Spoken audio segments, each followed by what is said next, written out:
there's a graphic out per Woodward Sports, at Woodward Sports. Follow them on all social media platforms, and this is one that's sent to me by our guy Travis. Yeah, Brett Coleman, a guy I respect highly in the football content community. He's from Underdog? Yeah, he's from Underdog. Underdog's a good... They are. Great brand. Underdog. Yeah. But he tweeted today, because Brandon Aiyuk, obviously, the trade allegations, you saw the clip of him talking to, I think it was, I'm terrible with names. You have to help me out. Quarterback of the Commanders. Jane Daniels. Thank you. That they don't want him back anymore. And so Brett Coleman responds, says, I know Aiyuk to the Commanders is a hot speculative trade.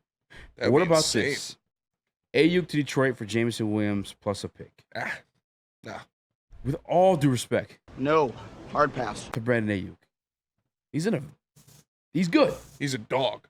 He's a very fruitful offense. Yeah, he is. All right, he's one that's kind of benefited other guys in the past too. Emmanuel Sanders. Emmanuel Sanders is a dog too. Bourne. Good. But like what level, you know what I'm saying? Like Brandon Aiyuk is the best receiver on that offense. By far. By far. And he is a dog for sure. Jameson Williams has a purpose on this offense. And you'd have to pay Brandon Aiyuk so much money. Exactly. Like an offense that's particular as Ben Johnson's, where he's lining up and literally the same formation, just giving you different stuff out of it every single time. You don't think that there's like plays built in specifically for a guy in Jameson Williams? And Ben Johnson's offense, where everybody gets their share and they get a play that works out for them. Mm-hmm. You don't think that he's there for a reason? The same way we talk about DJ Reader opening things up for Jack Campbell, that opening things up for the safeties and the secondary and whatnot, and the domino effect. Jameson Williams offers that same thing on the offensive side of the ball. When you have him into that third level, phenomenal players, by the way. Yes. And Laporta, Amon-Ra, Gibbs, to eat in the intermediate space. Like he's here for a reason. I respect Brett Coleman, but to just gloss or skip over that is crazy. And the money, it's not going to work with the money. That, like, even if you wanted it to happen, if you wanted to do this, if you thought it was a good trade, it would never work financially. You can't do it. Like Cousin Keys says, you can't max out 2 wide receivers. That's why Cincinnati is going to have to trade T. Higgins. Like, it's going to happen like that. You just paid your 3 cornerstone players max contract. I know there isn't a max contract, but basically max contracts. You can't do that for another wide receiver. As I like Brandon Aiyuk a lot. I like him as a receiver. I like what he brings to the table. He's a freak athlete. He has amazing route running and great hands. But no, you can't pay him. You would never do that because you'd have to pay him $25-30 million a year, and you can't do that for another receiver. It's just, and again, I think it's just very intentional. I think Brad Holmes used that word when he's talking about like selecting these players. I think Jameson Williams, he's a very intentional pick. He gives you that third part of the offense that you don't really have access to, that we expect them to have access to this season with Jared Goff. They're on like a little bit of chemistry or whatever you want to use.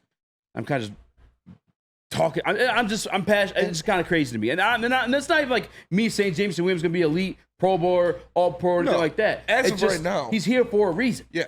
As of right now, Brandon Aiyuk is the better receiver in the NFL, yes. and I don't think that is questionable. Not even, yes. But Jameson Williams, his potential is higher than Brandon Aiyuk. Jameson Williams, you have him on a deal with a 5th-year rookie option. Like, that's not something you give up for a guy who has the potential that he does. We all think he is going to blow up and be a dog this year.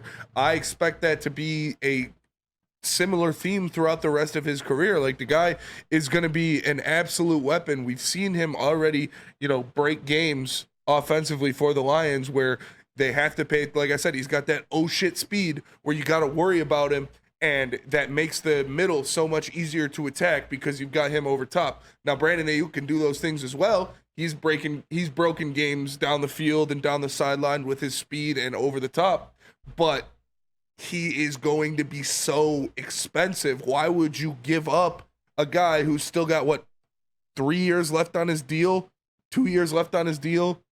3 year. At like, because he was a first rounder. $4 million a year to pay a guy 27 plus. Like, no, you would never do that. Especially after just paying Amon-Ra St. Brown and Penei Sewell and Jared Goff. You're gonna have to pay Hutch soon. You're gonna have to pay, you would never do this. I'm 100% out on this. I think Spenny just made a great point. You got J-Mo for 3 more years, and you think about doing the trade with the enemy. First off, I don't like the looks of that at all. giving Jameson Williams to Kyle Shanahan to use in that San Francisco offense. Think about the things that they would do with J-Mo. It's some of the things that we're going to see this year with Jameson Williams after a full training camp. He's going to get unleashed this season, and yeah, Aiyuk's looking for 30-ish million. Like, I'm not touching anywhere near that right now, especially after you get things. You literally can't. You honestly, you cannot, unless it's just this year and that's all you're worried about, which is something we've talked about, but I don't think that this would be the all-in move you would do, especially giving up Jameson Williams for that. No, you can't do that because you can't extend him. So if you're trading for Brandon Aiyuk, it's literally just for this year, and you don't give up J-Mo for a 1-year rental.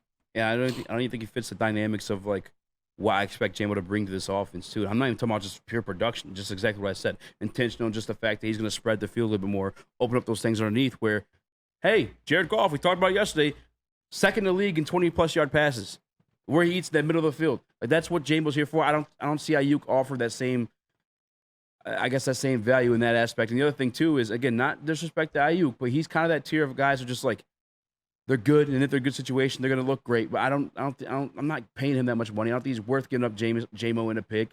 He's just not that.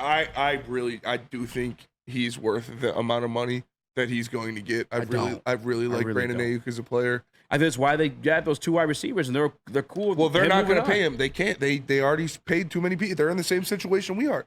They already have too many people paid that they can't pay him that much. But I just don't think he's worth that to begin with. And obviously they're pretty comfortable in like moving on from him. Well, you have to. You have to. You can't lose him for nothing. You literally have to. The Chiefs were comfortable moving on from Tyreek Hill. Like I'm not saying he's on the level of Tyreek Hill, but I'm just saying when you can't pay somebody, you can't pay somebody flat out, and they cannot afford him. They already paid Christian McCaffrey, Trent Williams, Nick Bosa, like Deebo Samuel. There's already way too much money invested on that team to pay a wide receiver $30 million. Limbs 31, the Woodward Sports Chat brings another great point that I didn't make either. J-Mo is instrumental in keeping the safeties off the run game as well. He will be. And again, Aiyuk can do that too. He takes the top off of defenses for sure. But Caleb, too much money. Yeah, I just think the ceiling's too high for J-Mo. I mean, he's one of those guys, if he puts it all together, he's going to be one of the better receivers in the NFL. I think he'll be better than Aiyuk if he puts it all together. That's no disrespect to Aiyuk. He's a great receiver. But yeah, ceiling's too high for J-Mo. And you got to think, like, when they're talking about a pick, how high of a pick are we talking? Like, I'm not willing to take a 4th-round pick away from Brad Holmes the way he's been drafting. So yeah, I would not do that deal for Aiyuk. And my further point of why I wouldn't do it is because J-Mo is very important to this team. Now, I get getting a third receiver to get with Amon-Ra and J-Mo, then you have my ears, you have my attention. But if you're giving up J-Mo to get another receiver, albeit, J-Mo is obviously not the best number 2 wide receiver in the NFL. We all know that.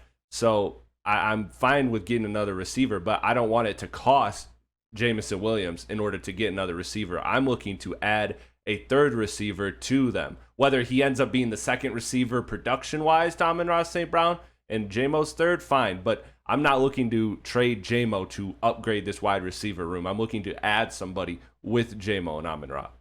Yeah, I'm glad we're on the same page. I'm just curious to see. I mean, has anybody saw it come across the chat? Anybody that wants Aiyuk?